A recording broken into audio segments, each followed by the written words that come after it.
नमस्कार, मैं हूं शरद द्विवेदी और आज का हमारा मुद्दा है बीजेपी का सवर्ण समीकरण। मध्य प्रदेश की राजनीति जब राज्यसभा चुनाव की तरफ बढ़ रही है तो कांग्रेस और बीजेपी और कांग्रेस दोनों ही पार्टियों के लिए ये कहा जा रहा है कि वो सवर्ण कार्ड को, माफ़ कीजिएगा लेकिन क्या कहा जाए, अब राजनीति के जैसे मिजाज हैं तो हमें भी उसी विश्लेषण के समीकरणों की तरफ जाना पड़ता है। और सबसे महत्वपूर्ण बात यह है कि बीजेपी अब इस इक्वेशन को, यानी सवर्ण इक्वेशन को, अपर कास्ट इक्वेशन को भी एक बैलेंसिंग मोड में लाने की कोशिश में जुटी हुई दिखती है। अपेरेंटली ऐसा लगता है कि वो इस तरफ जा रही है। करीब आधा दर्जन मुख्यमंत्री इस समय देश में बीजेपी के सवर्ण समुदाय से आते हैं, जिसमें जो सबसे अधिक आबादी वाला राज्य है उत्तर प्रदेश, वहाँ के मुख्यमंत्री योगी आदित्यनाथ भी, हालांकि वो आध्यात्मिक और संत परंपरा से भी आते हैं, लेकिन राजनीति में तो ये अहम मसला है। पुष्कर धामी की बात कर लीजिए आप, या फिर हेमंत बिस्वा शर्मा की बात कर लीजिए। त्रिपुरा के जो चीफ मिनिस्टर हैं उनके बारे में भी कहा जाता है कि वो भी अपर कास्ट से आते हैं। भजन लाल शर्मा हैं अगर आप बात करें राजस्थान की।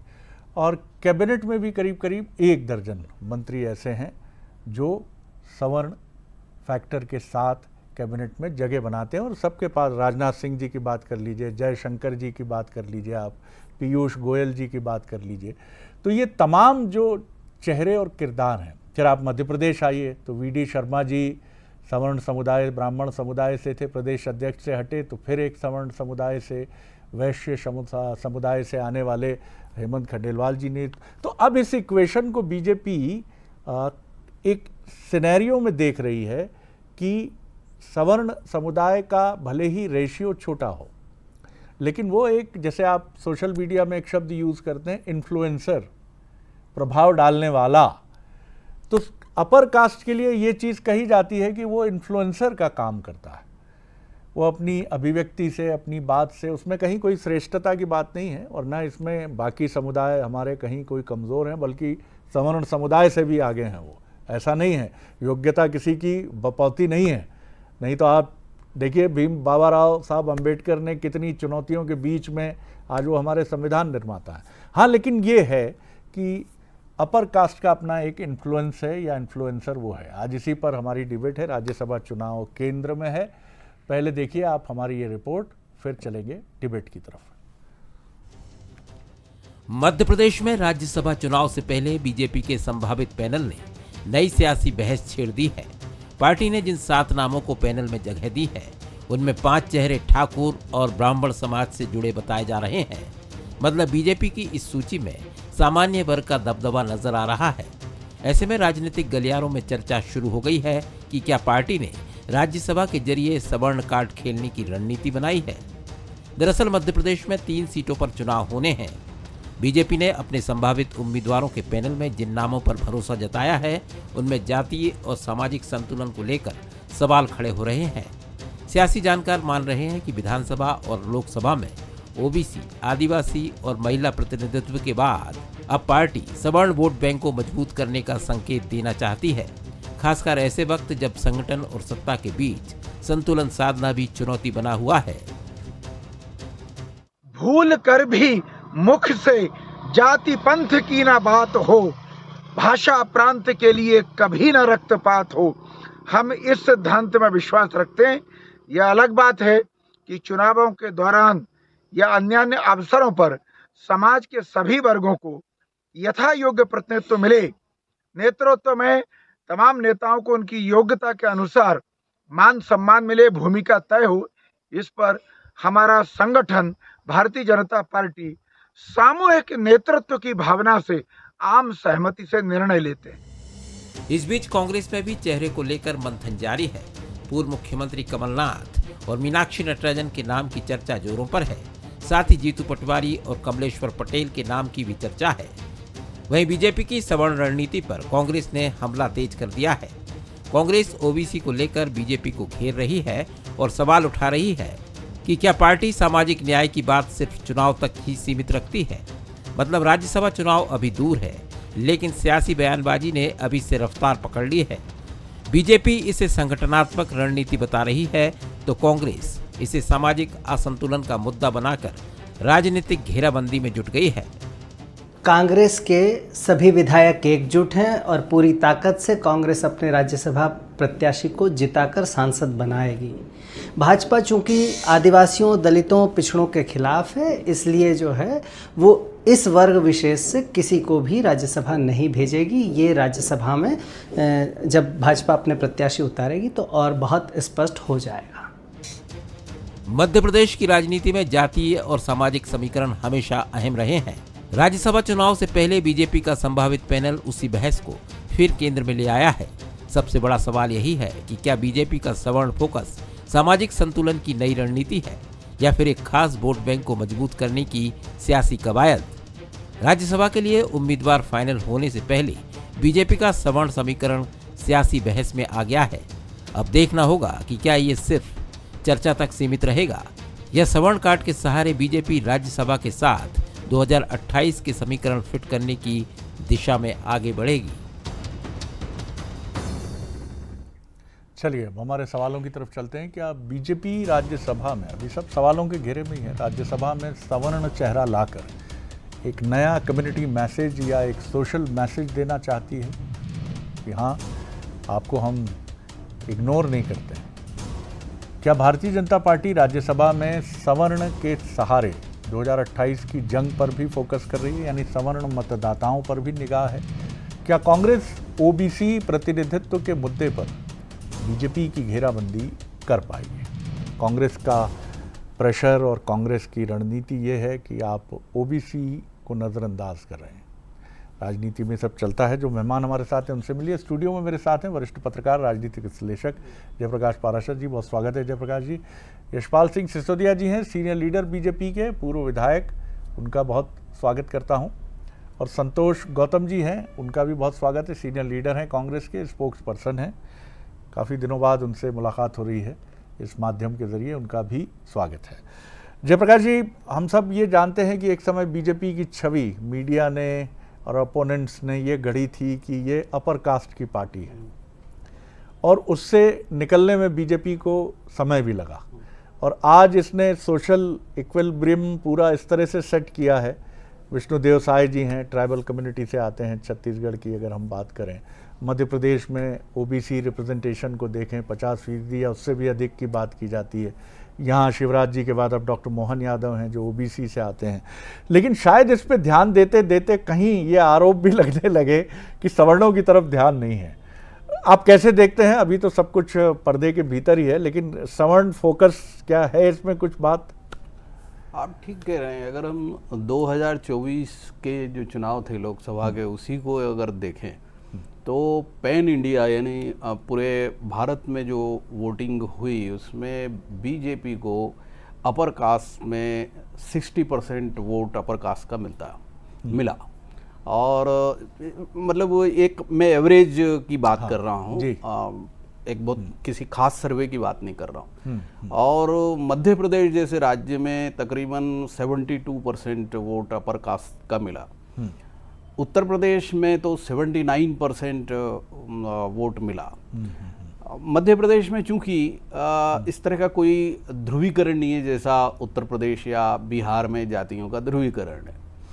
और यहाँ पर मैं समझता हूँ, जैसा आपने कहा कि उस इमेज को बीजेपी ने तोड़ने के लिए कि वह केवल एक ब्राह्मण बनियों की पार्टी है या अपर कास्ट की पार्टी है, बीजेपी ने बहुत से प्रयास उन्होंने किए। और अभी जैसे उत्तर प्रदेश में भी 2027 के जो चुनाव है उसकी वो तैयारी कर रहे हैं, तो उसमें भी उन इक्वेशंस को वो अपनाते रहे। डिप्टी सीएम फैक्टर में भी मध्य प्रदेश हो या उत्तर प्रदेश हो, इसका बहुत ध्यान रखा गया। सब राज्यों में, लगातार सभी राज्यों में। जी। तो उसमें बीजेपी ने कोई ऐसा फार्मूला नहीं बनाया। आमतौर पे अगर हम देखेंगे उसको नज़दीक से, तो अभी हाल ही में जैसे नए जो भी बनाए गए हैं उनमें इस बात को भी देखा कि वो उसमें एक लीडरशिप, नेचुरली लीडर भी होना चाहिए। और तो मुझे ऐसा लगता है कि ये जो राज्यसभा का जो चुनाव है मध्य प्रदेश में, ये इस लिहाज से, जैसे कि अभी जो मैं चर्चाएं सुन रहा हूँ, मैं कोई पर्टिकुलर नाम तो नहीं लेना चाहता हूँ, लेकिन जो चर्चाएं हम सुन रहे हैं कि लाल सिंह आर्य हो सकते हैं या सुमेर सिंह सोलंकी वापस हो सकते हैं, तो आप SC ST को एक, और इसके साथ में दूसरी तरफ 4-5 नाम अपर कास्ट से चल रहे हैं, तो ये एक, इससे ऐसा दिखाई देता है एक डायनेमिक्स, मतलब एक चर्चा को भी अगर हम थोड़ा सा कंसोलिडेट करें तो मुझे ऐसा लगता है कि बीजेपी शायद हो सकता है कि अपने कोर वोट बेस को किसी तरह से उसमें लेकर के आए अपने बिल्कुल बिल्कुल। और कई बार इस तरह की चर्चाएं भी एक अपीजमेंट का काम करती हैं, माफ़ कीजिएगा, क्योंकि ये अपीजमेंट ये बताता है कि उम्मीद कायम है, आगे जाके मिलेगा। तो इस तरह की खबरें जब मीडिया सर्कल्स में सर्कुलेट हो जाती हैं तो ये मैसेजिंग चली जाती है कि नहीं भैया, ध्यान तो सबका रखा, अब निर्णय अंत में यही हुआ। तो जब संसदीय बोर्ड में बात हो रही थी तो यही हुआ, तो अब वो ठीक है, आगे आप सब लोग हैं। देखिए नाम तो चला ना ताकत से आपका, तो नाम चलने से भी ऐसा मान लिया जाता है कि पहलवान अच्छे ढंग से अखाड़े में चमक गया है। जी संतोष जी, किस तरह देखते हैं आप? विषय बीजेपी का भी है, आपका भी है, आपके यहाँ से भी ऐसा नहीं है सवर्ण नाम चले नहीं हैं, और ऐसा भी नहीं है कि आपके यहाँ भी पॉलिटिक्स में राजनीति की अपनी मैं कहूँगा कंपल्शंस हैं, अपने चैलेंजेस हैं और अपनी मजबूरियाँ भी हैं, और आपको इन्हीं के बीच में से रास्ता लेना है, क्योंकि वोट बैंक इक्वेशन एक ऐसा इक्वेशन है जिसमें आप जितने साहसी होने की कोशिश करते हैं उतना नुकसान होता है। जी देखिए, ये बात बिल्कुल सही है शरद जी कि वोट बैंक के इक्वेशन के साथ आपने सबसे महत्वपूर्ण बात बोली कि अपीजमेंट के लिए भी ऐसा होता है कभी कभी कि नाम चला दिए जाते हैं और बाद में जब वो उस नाम पर सहमति न बन पाए या उस नाम का फैसला न हो तो कह दिया जाए कि देखिए साहब, आपका नाम तो हमने चर्चाओं में लिया था लेकिन उस तरीके से हो नहीं पाया। तो ये मैं ये नहीं कहता हूँ कि केवल भारतीय जनता पार्टी पर लागू है, सभी दलों पर भी लागू हो सकता है, ये बिल्कुल स्पष्ट कह रहा हूं मैं। लेकिन एक चीज निश्चित है कि भारतीय जनता पार्टी जातिगत समीकरणों के हिसाब से इसलिए भी सोच रही है कि कई बार वो झटका खा चुकी है इस तरीके से सभी को साधने में। जब पिछली बार भी हमने देखा था कि 2018 में जब चुनावी हार हुई थी तो उसमें बड़ा फैक्टर बन गया था ये जिस प्रकार से सवर्ण वाला मुद्दा था। तो भारतीय जनता पार्टी फूंक फूंक कर कदम रखना चाहती है और इसीलिए वो इस तरीके की बातें कर रही है, लेकिन अंतिम फैसला कौन करेगा ये केवल 2 लोग करते हैं अंतिम फैसला। तो मैं समझता हूं कि अभी जितनी भी बातें वो केवल कयास लगाए जा रहे हैं। आपके यहाँ कितने लोग करते हैं गौतम जी? लगता है आवाज पहुंची नहीं मेरी उन तक। जी सिसोदिया साहब, जवाब दीजिए जो बातें गौतम जी ने कही। जी गौतम जी के यहाँ तो एक परिवार ही निर्णय करता है और वो सुप्रीमो परिवार है, उसके बारे में मैं कुछ कहूंगा नहीं। मेरा निवेदन ये था शरद जी कि भारतीय जनता पार्टी हर व्यक्ति के लिए काम, हर काम के लिए व्यक्ति के आधार पर निर्णय करती है, सबको अवसर मिलता है। और मैं आपकी रिपोर्ट को बहुत गंभीरता से सुन रहा था जब आपने कहा कि मध्य प्रदेश नहीं किंतु पूरे देश में सर्वाधिक स्वर्ण मुख्यमंत्री भारतीय जनता पार्टी के हैं, ऐसा आपने कहा है। फिर आपने ये भी कहा है कि मध्य प्रदेश के कुछ स्वर्ण वर्ग से आने वाले उन वरिष्ठ लोगों के भी नाम गिना है जिन जो दायित्ववान थे या दायित्ववान हैं। योग्यता किसी की बपोती नहीं है, ये भी शरद जी आपने कहा है। तो भारतीय जनता पार्टी का जो विचार होता है, जो मंथन होता है, समन्वय होता है, वो किसी एक व्यक्ति के आधार पर निर्णय नहीं किया जाता है, सामूहिक निर्णय का भाव भारतीय जनता पार्टी में होता है। और शरद जी, केंद्रीय संसदीय बोर्ड इस आशय का निर्णय करेगा कि मध्य प्रदेश से कौन राज्यसभा में जाने के लिए चयनित होगा। आपकी स्क्रीन पे भी नाम आ रहे थे और आनंद जाट जी कांग्रेस के प्रवक्ता की भी मैं बाइट सुन रहा था। चूंकि आप स्वर्ण की बात कर रहे हैं तो आनंद जाट जी ने पैतरा बदला और आनंद जाट जी ने कहा है कि भारतीय जनता पार्टी SC और ST के पर उन्होंने सवाल खड़े कर दिए, SC ST के। और जब आपकी स्क्रीन में देख रहा था तो मैं भी नोट करके बैठा था। अभी हालिया जो राज्यसभा में प्रतिनिधित्व कर रहे हैं उनके मैं कुछ नाम गिनाना चाहता हूं, और वे ऐसे व्यक्ति हैं जिनके लिए उन्होंने कोई लॉबिंग नहीं की, उनके लिए कहीं किसी प्रकार की कोई चर्चा नहीं थी, ना उन्होंने इस आशय की कोई डिमांड या मांग भारतीय जनता पार्टी के प्रदेश नेतृत्व से या केंद्रीय नेतृत्व से करी। सुश्री कविता पाटीदार, श्रीमती माया नरोलिया, श्री सुमित्रा वाल्मीकि, बंसीलाल जी गुजर, सुमेर सिंह सोलंकी और बाल योगी उमेश नाथ जी, ये वे नाम है जो आपकी स्क्रीन पर चल रहे हैं। और इसमें SC ST और वाल्मीकि समाज के और पिछड़े वर्ग के लोगों को प्रतिनिधित्व मिला है। भारतीय जनता पार्टी शरद जी समय पर उचित निर्णय करती है। और ये अभी आपके चैनल के माध्यम से भी आपने स्वर्ण को लेकर के, या स्वर्ण जैसा आपने कहा कि स्वर्ण कार्ड, हम कार्ड नहीं खेलते हैं, हम लोगों की, व्यक्तियों की योग्यता और उनकी निष्ठा को देख करके निर्णय करने की ओर अग्रसर होते हैं। कांग्रेस विचार करे, कांग्रेस मंथन करे कि उनकी सीट सुरक्षित रहेगी या नहीं रहेगी। भारतीय जनता पार्टी मजबूती के साथ, अपने समन्वय के साथ, अपने अनुशासन के साथ खड़ी है, और राज्यसभा में भी भारतीय जनता पार्टी का निर्णय सर्वमान्य होगा, फिर वो राज्य की तरफ से जावे या केंद्रीय नेतृत्व हमारा उसका निर्णय करे।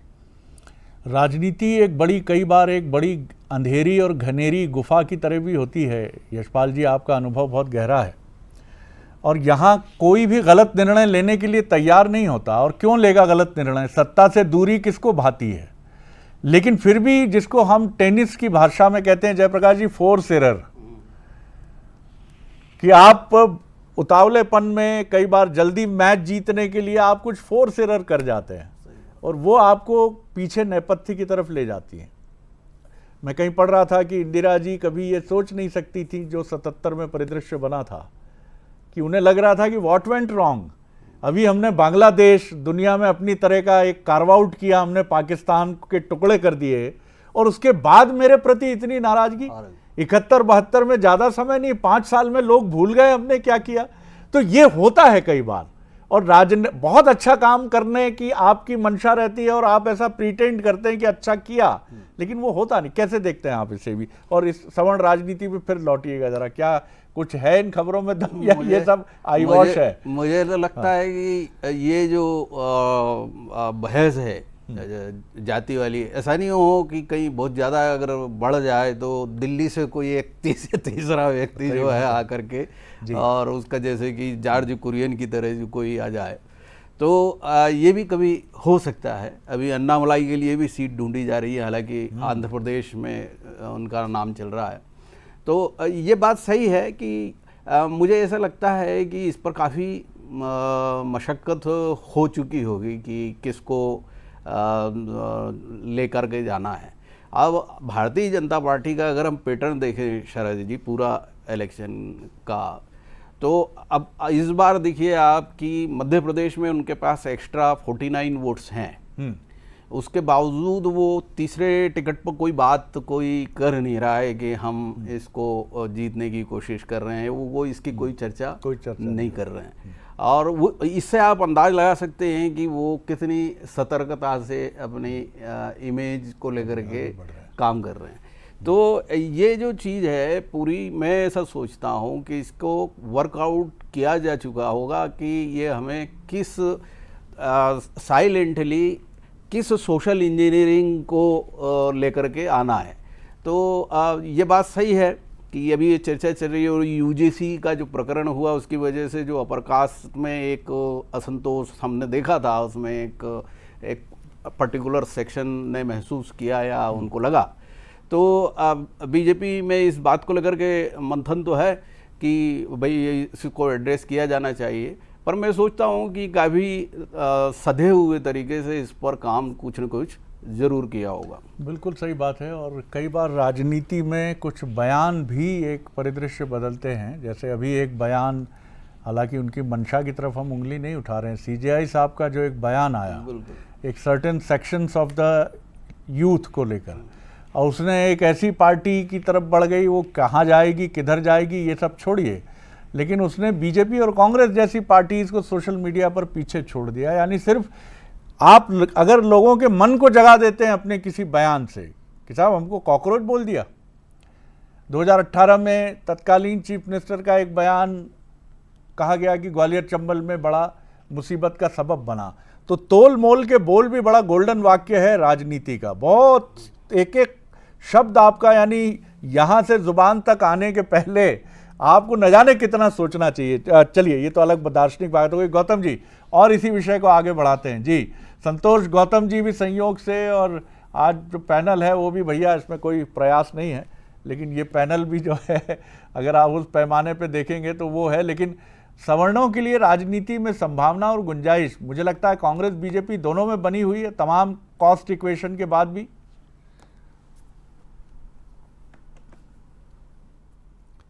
गौतम जी तक आवाज नहीं आ रही शरद जी मुझे आवाज नहीं आ रही है। हाँ, मैं समझ रहा हूँ सर, ये मैंने चुनौती पढ़ ली थी आपकी, मैं बॉडी लैंग्वेज देख रहा था, मैं समझ गया था। मैं लौटता हूँ जयप्रकाश जी, इस पर थोड़ी सी रोशनी डालिए, जब तक हम फिर कोशिश करते हैं उनसे संपर्क करने की, नहीं तो उनको टेलीफोनिक हम जोड़ लेंगे जी।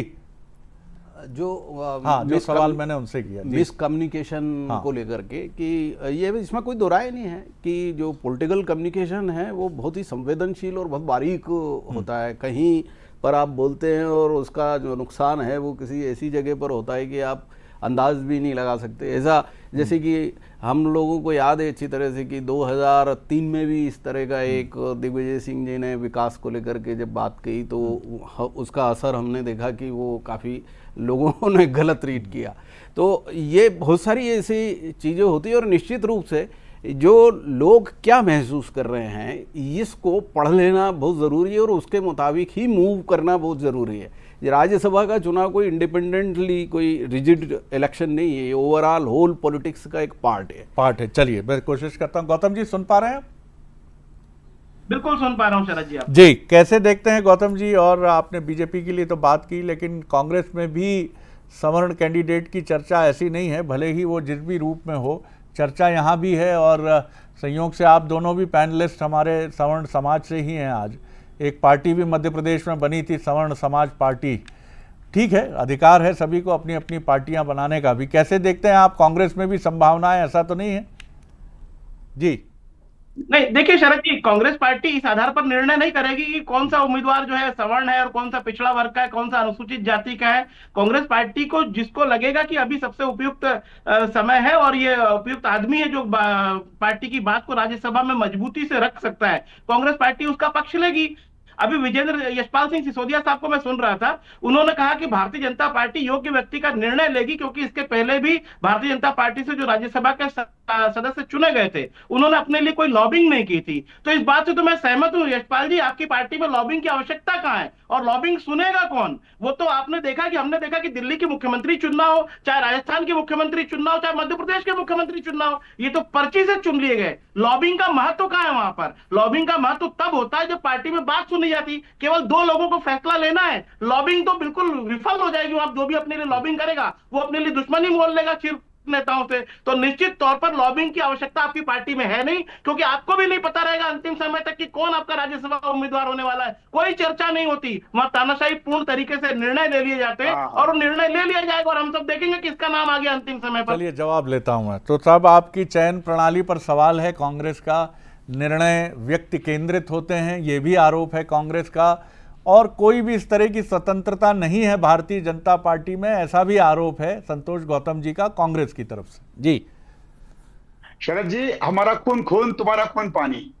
और देखिए शरद जी, मैं कहना चाहूंगा कि जिस प्रकार से कांग्रेस के हमारे प्रवक्ता साथी बड़े विद्वान है, बड़े सरल है और बड़े सज्जन है, मैं इनकी तारीफ करूंगा। ये भारतीय जनता पार्टी के ऊपर एक उंगली उठा रहे हैं, लेकिन तीन उंगली इनकी तरफ आ रही है, क्योंकि गांधी परिवार से ये बाहर नहीं आ पा रहे हैं और जो चीज सोनिया गांधी जी या राहुल गांधी कहेंगे वही ये करते हैं। मैं इतना जरूर कहना चाहूंगा शरद जी कि आज की आपकी डिबेट में एक बात का मैं जरूर उल्लेख करूंगा। मैंने कल या परसों सज्जन सिंह जी वर्मा, जो कांग्रेस के वरिष्ठ नेता है, पूर्व मंत्री है, उनके एक इंटरव्यू, एक साक्षात्कार, एक बाइट मैंने सुनी, और वो बता रहे थे कि मध्य प्रदेश में भारतीय जनता पार्टी के निष्ठावान लोगों के ऊपर छाती पर मूंग डालने के लिए बाहर से लोग आ जाते हैं और स्थानीय कार्यकर्ताओं की उपेक्षा हो जाती है। सज्जन सिंह जी वर्मा का कहना था। मैंने एक्सपर्ट सज्जन सिंह वर्मा जी से पूछने की कोशिश करी, उन्होंने कोई जवाब नहीं दिया।